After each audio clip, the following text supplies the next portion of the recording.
ya begitu juga. Dilihat siangnya duha, ya begitu juga. Oh benar, berarti anakku, kata raja, melaksanakan ilmu hitam. Ditanya itu sholat dan lain sebagainya, tidak mau karena sudah kemasukan iblis otak orang tuanya.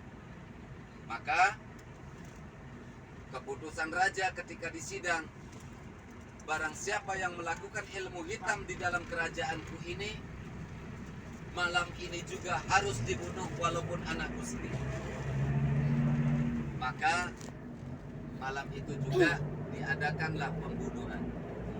Maka Siti Khadijah nggak bisa terbunuh karena menggunakan tusuk konde kebal, nggak bisa dibunuh. Paman tidak akan bisa membunuhku dengan senjata apapun, kata Siti Khadijah, kecuali dengan tusuk konde.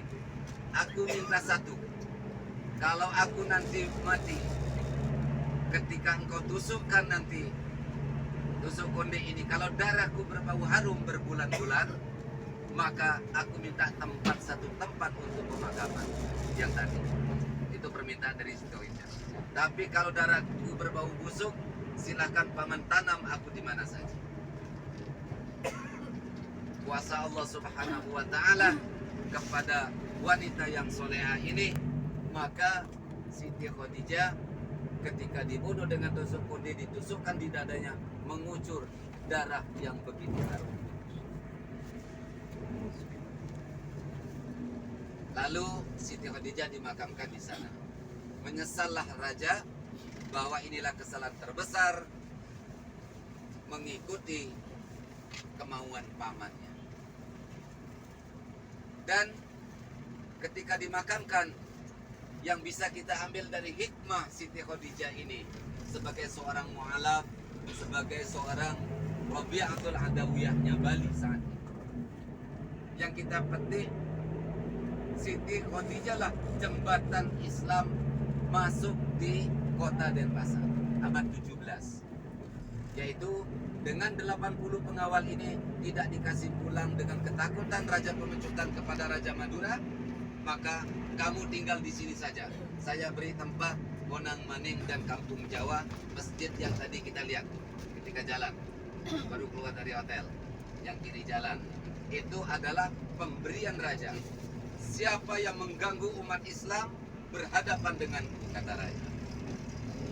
Maka dijadikan saudara, dijadikan menyama beraya, saudara Hindu dan saudara Muslim. Kami juga di Jembrana juga seperti itu. Jadi raja-raja di Bali yang ada pemukiman Muslim itu bukan kemauan umat Islam, tapi ini adalah kemauan raja. Dari sinilah bisa pembelaan ketika perantau datang masuk ke Bali, dari yang kita inilah yang membela perantau-perantau ketika berbuat salah. Jangan begitu.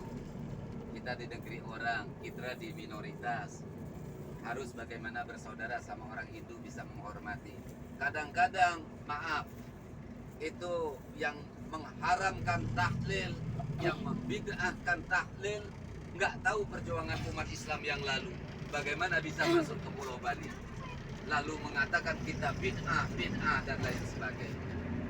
Mereka terima enaknya saja dakwah di Pulau Bali, terima bersih, mengatakan kita maksiat dan lain sebagainya. Nah inilah yang kita bisa ambil dari Siti Khadijah. Bukanlah seorang aulia illah, tetapi Siti Khadijah adalah seorang wanita yang taat beragama, dan Islam masuk di kota Denpasar melalui jembatan beliau. Mudah-mudahan amal beliau diterima oleh Allah Subhanahu wa ta'ala.